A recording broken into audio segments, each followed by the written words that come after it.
ከዚህ ዓለም በሞት ተለየች። ያሳዝናል። ዳግም በሽታዋ አገርሽቶባት ቤተሰብ በሐዘን ተቃጠሉ። መድብል ከባድ የልብ ስብራት ደረሰበት። እንግዲህ መድብል በሚያሳዝን ሁኔታ ምሳሌን ልክ እንደ ልጁ፣ እንደ እህቱ፣ እንደ ጓደኛው፣ እንደ ሁለ ነገሩ ነበር የሚያት። ሰሞኑን ምሳሌ እያደረገች ያለችው ነገር እጅጉን ቤተሰብ ያሳሰበ ነበር። ጭራሽ ይባስ ብላ እማዬ ሌሊት ሌሊት እየመጣች ታጫውተኛለች። እናም ደግሞ እዚህ በጣም የሚያምርና የተንጣለለ በአበባ ድምቅ ያለ ቦታ ነው አባዬ፣ እማዬን ሁሌ አያታለሁ እያለች ብሩክን መጠየቅ ቅድስትን ሳይቀር ፈራተባ እያለች በልጅነቴ እማዬ ጸጉሬን ትሰራኝ ነበረኝ፣ ጸጉሬን ታበጥርልኝ ነበረኝ። እስኪ ስለማዬ እያንዳንዱ ነገር እንድትነግሪኝ እፈልጋለሁ እያለች ከባባድ ጥያቄዎችን መጠየቅ ጀመረች። እጅጉን የደነገጠችውና የእውነት የሚችል ልጅ በድያታለሁ ወይ ብሩኬ፣ እንደ እናት አልተንከባከብኳትም ወይ ያለችዋ ቅድስቴ ምንድን ነው እየተካሄደ ያለው? እውነት ለመናገር በጣም የሚከብድና የሚደንቅ ነገር ነው እና እየሆነ ያለው ነገር ምንም እየተመቸኝ አይደለም። ምንድን ነው የሚፈጠረው? ቅድስቴ አንቺ መቼም ቢሆን መቼም ምሳሌዬን አይደለም ማንንም ሰው እንደማትበዴ በደንብ አድርጌ ነው የማውቀው።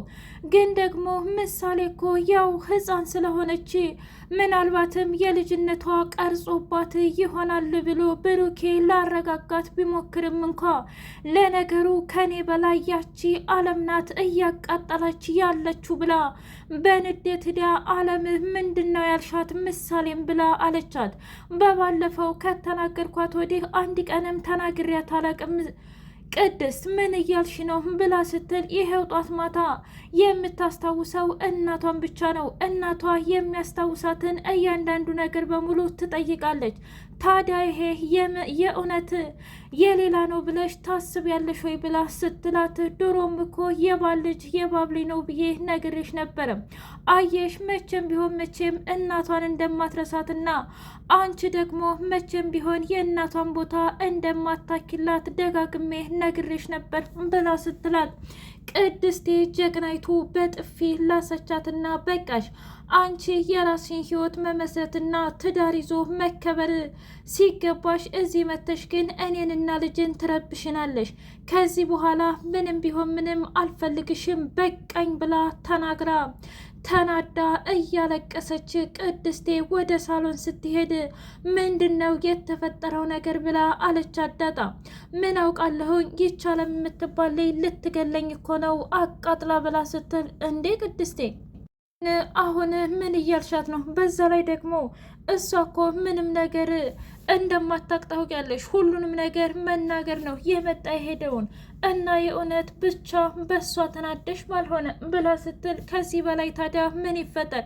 ምሳሌ ጧት ማታ የማይጠየቅ ነገሮችን እየጠየቀችኝ ብላ ስትል ታዲያ ልጅ ስለሆነች ነዋ፣ እባክሽን ተረጋጊ እያለች ዳጣዬ ምሳሌን እንደምንም እባክሽ ከዚህ በኋላ ቅድስቴን ባትጠይቂያት ጥሩ ነው። ምክንያቱም እውነት እኔ እንደ እናቷ አልተንከባከብኳትም ወይ እያለች እየረበሸች ነው ብላ ስትል እሺ እኔ እኮ ግን ሆን ብዬ አይደለም፣ እውነትም በህልሜ እየመጣች ነው። ደግሞ ከምንም በላይ በህልሜ ስትመጣ በጣም ደስ ይለኛል ዳጣ።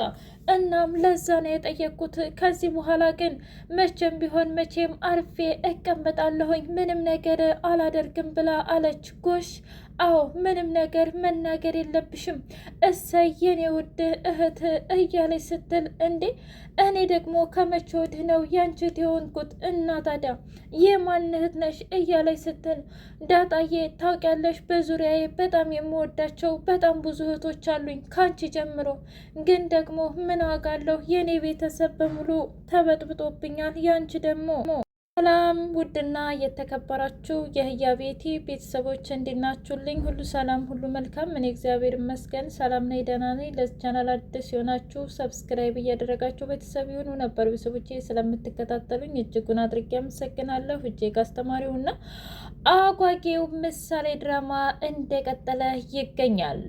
መድብል ጀግናው አንተ ታሬ ተብዬው፣ እኔ ምልህ በህይወት መኖርህን ግን አትፈልግም ወይ? ለምንድን ነው የመጣው ነገር ተናግረህ የማያበቃው ህይወትህን እባክ ብሎ ሲለው ምንም ነገር አላውቅም ብዬ አስረድቼ ነበር እኮ አንተ ግን ልትረዳኝ ፈቃደኛ አይደለህም።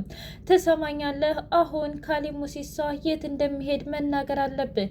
ካልሆነ ግን ከባድ ችግር ውስጥ ነው የምትገባው። ምክንያቱም መቼም ቢሆን መቼም እኔ አልፋታህም ብለው ሲለው እንግዲህ ወደ ኒውዚላንድ ይሄዳል። እናም እዛ ከሄደ በኋላ ደግሞ ከባባድ ስራዎችን ነው የሚሰራው። መናገር ያለብኝን ነገር ተናግሬያለሁ፣ እባክህ ልቀቀኝ ብሎ ሲል ምን የእውነት በዚህ ቅጽበት የምለቅ ይመስልሃል እንዴ? አንዳንድ ጊዜ ሳስበው ግን በጣም ጅል እመስልሃለሁ አይደል? እኔ በጣም አደገኛ ነኝ። አሁን ቀጣይ ደግሞ እውነት ለመናገር እያንዳንዱ የካሊ ሙሲሳን ሚስጥር ተተናገርክ በኋላ ምናልባት ያኔ እኔም ላንተ ቦታ ይኖረኝ ይሆናል። እናም ከህይወትና እንዲሁም አገር ለቆ ከመሄድ ያን ጊዜ ራስህ ትናገራለህ ብሎ አለው። አይ ይገርማል። ግን ምን ማለት ነው? ለካ አንተም እንደ ካሊ ሙሲሳ ነህ። አየህ፣ በፍቅር ለመጣብኝ እኔም ፍቅር ነኝ፣ ግን ደግሞ ለካደኝ ሰው በጣም አረመኔና ጨካኝ ነው ብሎ ሲለው፣ ታዲያ ማህሌትስ ቢሆን በድላህ የለም እንዴ ብሎ ሲለው፣ ቢያንስ እሷ እንኳ ቢሆን ያው ባሏን ስላጣችውም ሊሆን ይችላል። ግን ደግሞ አንተ ምን ያሳጣው ነገር አለ? ገንዘቡንም ቢሆን እኮ አምጣ ልስጥህ ብዬ ነበር። ግን አንተ መክዳት ስታስብ ገንዘቡን አልፈልግም እያልክ ከዛም በኋላ ከኔ ጋር መቀራረብና የኔን እያንዳንዱ ምስጢሮችን ማወቅ ጀመርክ። በስተመጨረሻም አደረግከው፣ ከዳኸኝ ብሎ እያለቀሰ መድብል ተናገረም። ብሩክና ማህሌት ጓደኛሞች ሆኑ። በስተመጨረሻ ይገርማል፣ እንደዚህ አስቤም አልሜም አላውቅም ነበረ ብሎ ሲል እኔ ራሱ ታውቂያለሽ፣ አሁን ግን ስራ ስለገባሽና የእውነትም ህይወትሽ በሙሉ ስለተስተካከለ እጅጉን ደስ ብሎኛል ብሎ አላት። እኔስ ብትል እኔም የእውነትም ደስ ብሎኛል፣ ግን ደግሞ ከዚህ በኋላ ምን እንደሚፈጠርና ምን እንደሚሆን አላውቅም።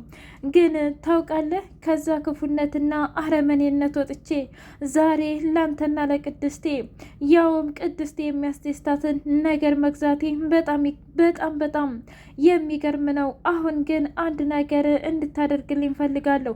ይሄን ከሰጠሃት በኋላ አታስቢ ማህሌት፣ ይሄን ከሰጠኋት በኋላ ከማን ሱቅ እንደተገዛና ማን እንዳጋዛኝ ጭምር እነግራታለሁ። ምንም የሚያሳስብና የሚያጨናንቅ ነገር የለም ብሎ አሁን ወደ ስራሽ ሂጂ፣ ካልሆነ በሁለተኛ ቀንሽ መባረርሽ ነው ብሎ ችግር የለውም መቼም ቢሆን መቼም እውነት ለመናገር እንደማላደርገው ታውቃለህ፣ ግን ወደፊት ጓደኛሞች መሆን እንችላለን ወይ ብላ ስትል ለጊዜው እቅድና ፕላን የለኝም፣ ግን ደግሞ እያንዳንዱ በዚህ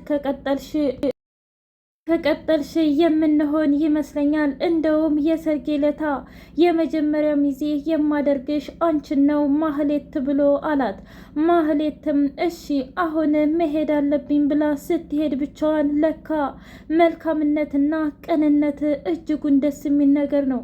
ምን አይነት ስሜት እየተሰማኝ እንደሆነ ብሩኬ በጣም ደስ ይለኛል። በቃ እውነት ብሩኬ ንጹህ ወንድሜ ሊሆን ይችላል። እናም ወደፊት የምናየው ይሆናል። መታገስ ዋጋ አለው ብላ ሄደች።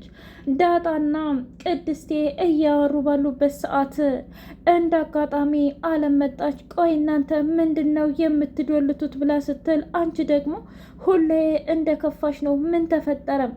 እውነት ለመናገር የኔንና እኮ የመድብልን የሰርግ ፎቶ ምናምን የት ቦታ እንደሚሆን እየፈለግኩ ነው ብላ ስትል እንደሱ እንኳ ባፈልግ ይሻልሻል። ምን ማለት ነው? ምክንያቱም ሰገን በህይወት አለች። ይሄማ ሊሆን አይችልም።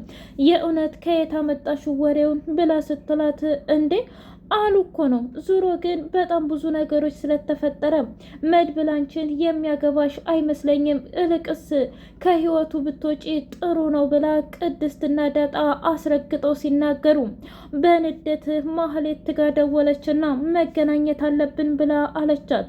ቆይ አንቺ የብሩኬንና ነገር እንደዛ ከነገርኩሽ በኋላ ለምንድን ነው ምንም ነገር ያላደረግሽው ብላ ስላት ምን ማድረግ ነበረብኝ? የማደርገውን በሙሉ አችዬ አድርጊያለሁ። ግን ደግሞ የሚገርምሽ ነገር ብሩኬ በጣም ታማኝ ነው ለቅድስት። ድሮም ለእኔ በጣም ታማኝ ነበር። እኔ ቀጣፊና አጭበርባሪ ብሆንም እሱ ግን በጣም ታላቅና እንዲሁም ትዕግስተኛ ነበር። እባክሽ አለም ክፉነትና ጭካኔነት ከዚህ በላይ ይበቃሻል። ምንም እንደማይጠቅምሽ እየነገርኩሽ ነው። ለእኔም እኮ አልጠቀምም አለቻት። ኧረ እባክሽ እሱን ደግሞ እንዴት ልታቂ ትችያለሽ? አየሽ እኔ በዛ በመከራና በስቃይ ውስጥ ብቻዬን ስቃጠልና ስነድ ነበር። ዛሬ ላይ ግን ሁሌም ሰላም አግኝቻለሁ ብላ አለቻት። እንደዛ ከሆነ ገደል ግቢ ብላ ከሄደች በኋላ ግን ደግሞ ቆይ አንቺ ባለፈው ያቀናበርኩትን ወጥመድ ተናግረሻል ወይ ብላ አለቻት። አረ እኔ በፍጹም ምን በወጣኝ እናናገራለሁ። ታዲያ ካልተናገርሽ ለምንድን ነው ብሩክ በጎረጥ የሚያኝ? ምናልባት ልቡ ነግሮት ሊሆን ይችላል እንጂ እኔ ግን እና ቶሎ ብዬ ሴትነቴን ተጠቅሜ ለማማለል ብሞክርም አልተሳካልኝም። የተፈጠረው ነገር በቃ ይሄ ነው ብላ አለቻት። እንደዛ ከሆነ ጥሩ፣ ግን ደግሞ አንድ ቀን የእውነት አንቺ ተናግረሽ ከሆነ እገልሻለሁ ብላ ስትል አሁን ብትሄጂ አይሻልም እንዴ? የእውነት ሞኝነሽ ልበል? ቆይ እኔ ድጋሜ ስህተት የምሳሳተው ምን አይነቲቱ ጅልና ረመኔ ብሆን ነው? እኔ እኮ በጣም ከዚህ በላይ ጭንቀትና መከራም ሆነ ግፍ ማሰቃየት አልፈልግም። መድብልም ሆነ ብሩክም ያን ሁሉ በደል በድያቸው እንኳ ብሩክ እንደማይወልድ እያወቀ እንኳ ይቅር ብሎኝ እየኖረ ነው። ታዲያ እኔ ማነኝና ነው ጭራሽ ቅድስትንና ብሩክን ላለያይ የምችለው? አሁን የራስሽ ጉዳይ እያለች በውስጧ መሳቁን ቀጠለች። መድብል ከዚህ በኋላ እባክሽ የምታልሚውን ህልም ብትረሺው ይሻልሻል። ለምን መሰለሽ እኔ በህይወቴ በጣም ተጨቃጫቂ ሴት አልወድም። አንቺ ደግሞ በመጣው በገባው ቁጥር የት ሄድክ የት ገባህ?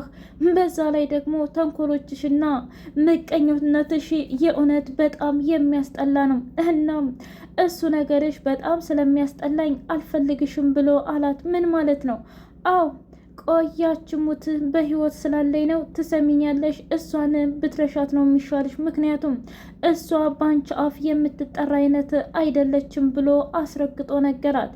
እንደዛ ከሆነ ጥሩ፣ ግን ደግሞ እመነኛ አንድ ቀን ሁላችሁንም አጠፋችኋለሁ ብላ ስትል ታዲያ ታካልሽ ችግር የለውም አሁን ሂጂ ከፊቴ ጥፊልኝ ብሎ አባረራት። በጣም ጥሩ፣ አንድ ቀን የእውነቴን ነው ብላችሁ እበቀላችኋለሁ ብላ አለም እንባ ደም እያለቀሰች ዳጣ መሆነሽ ነው? እስኪ ንገሪ፣ መድብል እንደማያገባሽ ነግሬሽ ነበር፣ ዛሬ አመሽ እንዴ ብላ ስትል አንቺ ሴትዮ እኔን ለማሳበር ነው እንዴ? እንዳለምዬ ለምን? የቤቲ ቤተሰቦቼ የዛሬው ይህን ይመስል ነበር። በቀጣይ ቪዲዮ እስከምንገናኝ ሸር